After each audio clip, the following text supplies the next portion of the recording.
رضی اللہ تعالیٰ عنہ فرماتے ہیں کہ ابو طلحہ انصاری مدینہ منورہ میں سب سے زیادہ اور سب سے بڑے باغ والے تھے۔ ان کا ایک باغ تھا جن کا نام بئر حا تھا۔ بئر کہتے ہیں کنویں کو، حا اس کا نام تھا۔ وہ ان کو بہت ہی زیادہ محبوب تھا۔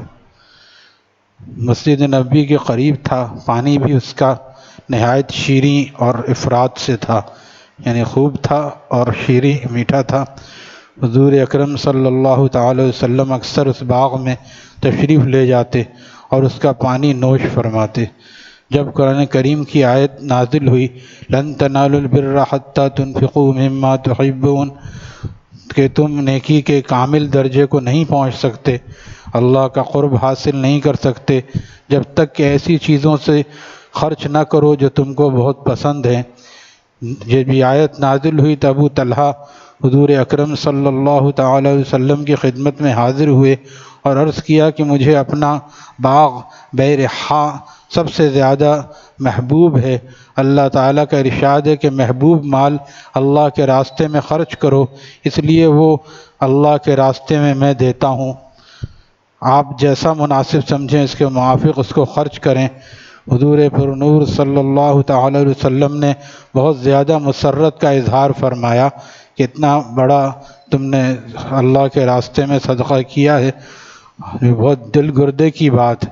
اس میں کئی پلاٹ ہوں گے اور کئی باغ میں ہر سال پھل آتے ہیں، لیکن صحابہ کو جو نبی علیہ السلام نے تربیت فرمائی تھی، آخرت ان کے سامنے ایسی تھی۔ آج اگر دنیا میں لاکھ کوئی کہتا ہے لیکن مسلمان کہتا ہے سب صحیح ہے لیکن تھوڑا سا تو ہم دے دیں گے، اگر 10 لاکھ بھی بینک بیلنس ہے تو 2-4 ہزار دے دیں گے لیکن سارا یہیں رکھیں گے۔ اور صحابہ کا معاملہ الٹا تھا، وہ سارا دینے کے لیے تیار ہو جاتے تھے، پھر اللہ دے گا اور نہیں ہوگا تو آخرت میں تو سب ملے گا ہی۔ تو صحابی کہتے ہیں کہ میں نے وہ اللہ کے راستے میں دے دیا، آپ جیسا مناسب سمجھیں اس کو خرچ کریں۔ ابو طلحہ رضی اللہ تعالیٰ عنہ نے کہا حضور اکرم صلی اللہ علیہ وسلم بہت خوش ہوئے، آپ جیسا اور فرمایا کہ بہت ہی عمدہ مال ہے، میں یہ مناسب سمجھتا ہوں کہ اس کو اپنے اہل قرابت میں تقسیم کر دو۔ اور ابو طلحہ نے اس کو اپنے رشتہ داروں میں، چچا زاد بھائیوں وغیرہ میں تقسیم کر دیا۔ ہم بھی اپنا کوئی محبوب ترین مال جائیداد، کوئی ایک آدھ واز سن کر، قرآن پاک کی آیت پڑھ کر یا سن کر اس طرح بے دھڑک خیرات کر دیتے ہیں۔ اگر وقف وغیرہ کرنے کا خیال بھی آتا ہے تو زندگی سے مایوس ہو جانے کے بعد کہ یا وارثوں سے خفا ہو کر کہ ان کو محروم کرنے کی نیت سے، اور برس کے برس اس سوچ میں لگا دیتے ہیں کہ کوئی ایسی صورت پیدا ہو جائے کہ میری زندگی میں تو میرے ہی کام آئے اور جو میرے بعد جو بھی ہوتا رہے میں اللہ کے نام پہ دے دوں۔ جبکہ ایسے موقع پر اہل علم لکھتے ہیں کہ جب کہ مرض الوفات آ جائے اور آدمی مرنے کے قریب ہو جائے تو اس کے صدقات و خیرات وہ وراثت میں سے قبول نہیں ہوتے، تہائی حصے میں سے وہ دے سکتا ہے لیکن سارا مال وہ دے دے یہ نہیں کر سکتا، کیونکہ اب وارثوں کا حق ہے۔ تو اگر بارے ہم لوگ سوچتے بھی ہیں تو ایسی عمر میں جب عمر بالکل جانے کا کی ہو جاتی ہے تب سوچتے ہیں۔ ہاں کم از کم نہیں ہے تو آدمی اپنی جوانی اللہ پر فدا کرے۔ خرچ کرنے سے صرف مال ہی مراد نہیں ہے، وقت بھی اللہ کے راستے میں خرچ کرے، دینی حلقوں میں بیٹھ کر دین کو سیکھے اور اپنی عمر اور جوانی کو اللہ کے راستے میں خرچ کرے۔ جتنی جوانی باقی ہے، جو گزر گئی سو گزر گئی، جو وقت ہے وہ اللہ کے راستے میں دے اور جو صلاحیت ہے وہ اللہ کے راستے میں دے۔ یہ ہے اللہ کے راستے میں خرچ کرنا، صرف پیسہ نہیں ہوتا، پیسہ اگر نہیں ہے تو یہ چیزیں بھی دے۔ اور صحابہ کا طریقہ یہ تھا کہ پیسہ بھی دیتے تھے، ساتھ ساتھ اپنی جان بھی لگاتے تھے۔ حضرت ابو ذر غفاری مشہور صحابی ہیں جن کے اسلام لانے کا قصہ گزر چکا ہے۔ یہ بڑے زاہد لوگوں میں سے تھے، مال نہ اپنے پاس جمع رکھتے تھے اور نہ یہ چاہتے تھے کوئی دوسرا جمع رکھے۔ مالدار لوگوں سے ہمیشہ لڑائی رہتی تھی، کہتے یہ تم اتنا کیوں رکھتے ہو، اور خود بھی ایسے رہتے تھے بالکل سادہ اور کچھ جمع کر کے نہیں رکھتے تھے۔ دوسروں کے لیے بھی یہی چاہتے تھے کہ انہوں نے نبی علیہ السلام کو اور حضرات شیخین کو، بڑے بڑے صحابہ کو قریب سے دیکھا تھا ان کی زندگی ایسی ہی تھی، تو اس لیے مال والوں سے ہمیشہ لڑائی رہتی تھی، اس لیے حضرت عثمان رضی اللہ تعالیٰ کے حکم سے زبادہ میں رہنے لگے تھے، جو جنگل میں ایک معمولی سی آبادی تھی، مدینہ شریف سے تھوڑے فاصلے پر ایک معمولی سی آبادی تھی۔ حضرت ابو ذر کے پاس چند اونٹ تھے، وہ ایک ناتواں ضعیف سا چرواہا تھا اور جو ان کی خبر گیری کرتا تھا، اسی پر گزر تھا۔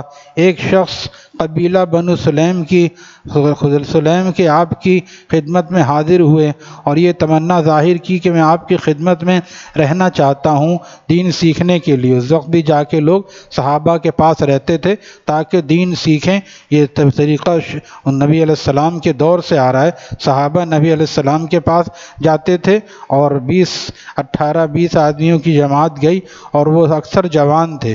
15-20 دن جب ہو گئے، حدیث پاک میں ہے، تو آپ نے ان کے چہروں پر تھکاوٹ دیکھی۔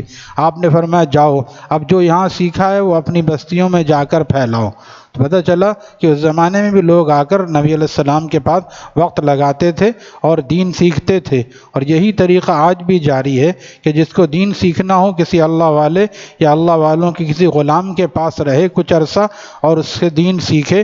صرف دین ہم سمجھتے نماز پڑھ لی، اور نماز بھی ہماری کیسی ہے وہ سب جانتے ہیں، اور صرف دین نماز نہیں ہے بلکہ نماز کے ساتھ وہ کھانے پینے کا طریقہ بھی، اور اٹھنے بیٹھنے کا، بات کرنے کا، چلنے پھرنے کا سب طریقہ ان سے سیکھا جاتا ہے، لہذا کسی اللہ والے کے پاس سیکھا جاتا ہے۔ تو وہ کہنے لگے کہ میں آپ کی خدمت میں رہنا چاہتا ہوں تاکہ آپ کے فیوض سے استفادہ حاصل کروں، میں آپ کے چرواہے کی مدد کرتا رہوں گا اور آپ کی برکات سے فائدہ بھی حاصل کروں گا۔ حضرت ابو ذر غفاری رضی اللہ تعالیٰ نے ارشاد فرمایا کہ میرا دوست وہ ہے جو میری اطاعت کرے، اگر تم بھی میری اطاعت کے لیے تیار ہو تو شوق سے رہو۔ ظاہر سی بات ہے، رہنے کا یہی مقصد ہوتا ہے۔ کیا ہنس رہے ہو بیٹا؟ کیا باتیں ہو رہی ہیں؟ چشمے والے ادھر دیکھو۔ اگر میری بات ماننا ہو، ظاہر بات بہت سے لوگ خانقاہوں میں بھی رہتے ہیں اور اگر اس پر عمل نہیں کیا ان کی باتوں کو تو رہنے کا کوئی فائدہ نہیں ہوا۔ صرف کھانے پینے کے لیے بعض خانقاہوں میں کیونکہ لنگر چلتا ہے تو لوگ کھانے پینے کے لیے رہ جاتے ہیں، تو کھانا پینا تو کہیں بھی مل جائے گا، اللہ نہیں ملے گا۔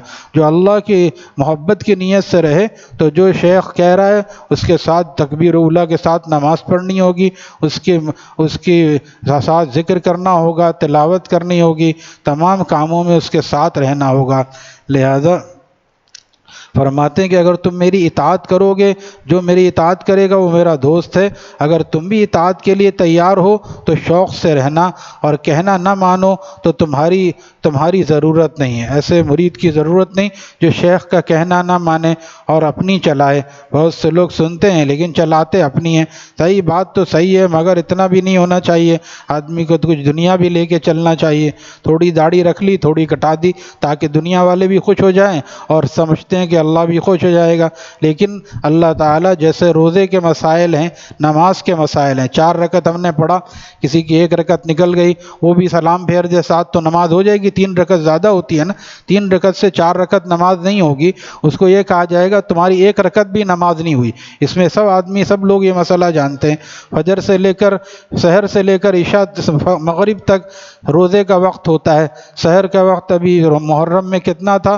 تقریباً 4:15 سے بھی پہلے سحر کا وقت تھا، اور جب 10 محرم کا لوگوں نے روزہ رکھا اور شام کو تقریباً 7:30 بجے تک، اگر اس میں 2 منٹ پہلے یا 2 منٹ بعد کوئی بند کرے اور 2 منٹ پہلے کھول لے تو اس کو کھولنا نہیں کہا جائے گا، اس کو بلکہ توڑنا کہا جائے گا۔ تو اسی طرح جب کام پورا ہوتا ہے تب اللہ تعالیٰ خوش ہوتے ہیں۔ اگر کوئی 2 منٹ پہلے روزہ کھول لے تو یہ نہیں کہہ سکتا کہ مجھے 98% ثواب ملنا چاہیے، 2% چلو کم ملے، نہیں، بالکل نہیں ملے گا، بلکہ گناہ کبیرہ کا مرتکب ہوگا۔ اسی طرح تمام مسائل میں پوری اتباع سے اللہ خوش ہوتے ہیں۔ تو داڑھی بھی رکھتے ہیں تو 1 مٹھی رکھیں، حجام کے حوالے نہ کریں۔ بہت سے لوگ بیچارے حجام کے حوالے کر دیتے ہیں۔ حجام اگر عالم ہوتا تو بیچارہ حجام کا کام کیوں کرتا؟ لہذا اس کو پتہ نہیں ہوتا، وہ ادھر ادھر سے کاٹ کے اس کو گول کر دیتا ہے اور اسے ڈول کر دیتا ہے، بڑے میاں خوش ہو جاتے ہیں۔ لہذا ہر کام میں پوری اطاعت، تو فرما رہے ہیں کہ اگر میری پوری اطاعت کرو گے تو میرے ساتھ رہو گے۔ سلیمی صاحب نے عرض کیا کس چیز میں آپ کی اطاعت کروں؟ فرمایا جب میں اپنے مال خرچ کرنے میں کسی چیز کے خرچ کرنے کا حکم دوں تو عمدہ سے عمدہ مال خرچ کیا جائے۔ وہ کہتے ہیں کہ میں نے قبول کر لیا اور رہنے لگا۔ اتفاق سے ایک دن ان سے کسی نے ذکر کیا کہ پانی پر کچھ لوگ رہتے ہیں جو ضرورت مند ہیں، کھانے کے محتاج ہیں۔ مجھ سے فرمائے ایک اونٹ لے آؤ۔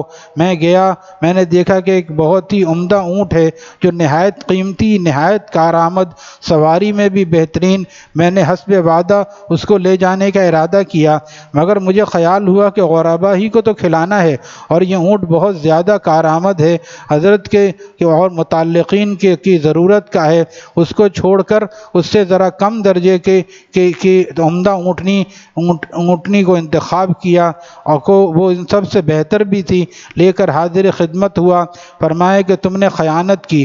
میں سمجھ گیا اور واپس آ کر وہی اونٹ لے گیا۔ پاس بیٹھنے والوں سے ارشاد فرمایا کہ دو آدمی ایسے ہیں جو اللہ کے واسطے ایک کام کریں، اور دو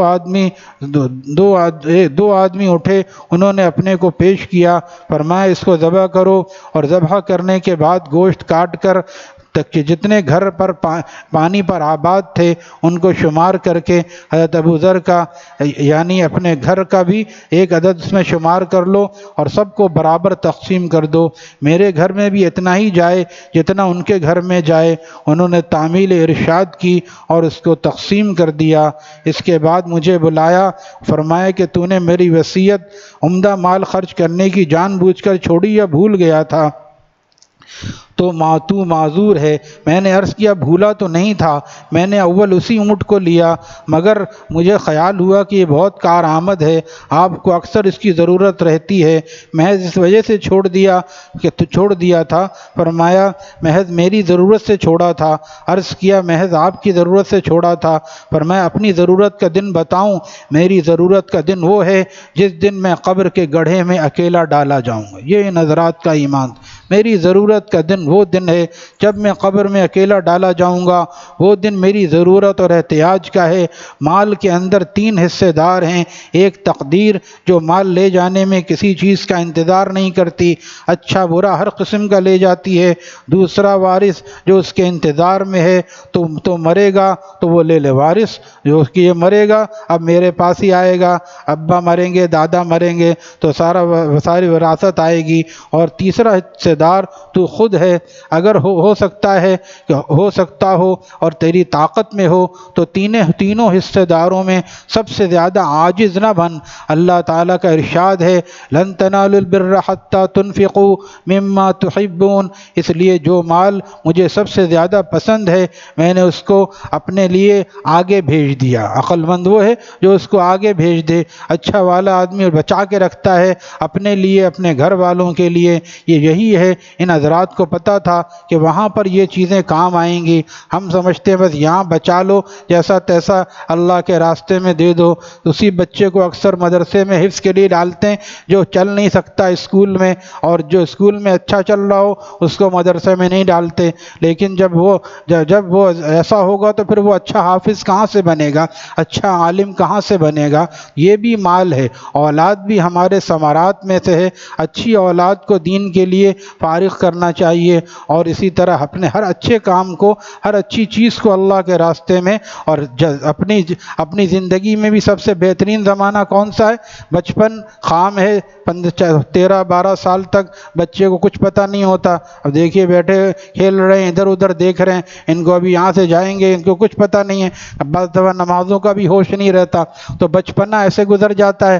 بڑھاپے میں آدمی بہت کچھ کرنا چاہتا ہے، نہیں کر سکتا کیونکہ قوت ساتھ نہیں دیتے۔ اصل زمانہ جوانی کا ہے، اس میں بھی ہم وہی کرتے ہیں کہ بڑھاپے کا سوچ کے رکھتے ہیں کہ جب بڈھے ٹھڈے ہو جائیں گے کچھ نہ کرنے کے قابل، پھر بس بڑھاپا اللہ پر فدا کر دیں گے۔ تو جوانی اللہ پر فدا کرنا، یہ جوانی تینوں زمانوں میں سے بہترین زمانہ ہے، اس کو اللہ پر فدا کرنا۔ نبی علیہ السلام نے ارشاد فرمایا جو اپنی جوانی اللہ پر فدا کرے گا اور نیکی اور تقوی سے رہے گا، قیامت کے دن اللہ تعالیٰ عرش کے سائے میں اس کو جگہ عطا فرمائیں گے۔ اللہ تعالیٰ ہم سب کو یہ ذوق اور یہ شوق عطا فرمائے۔ سبحان اللہ۔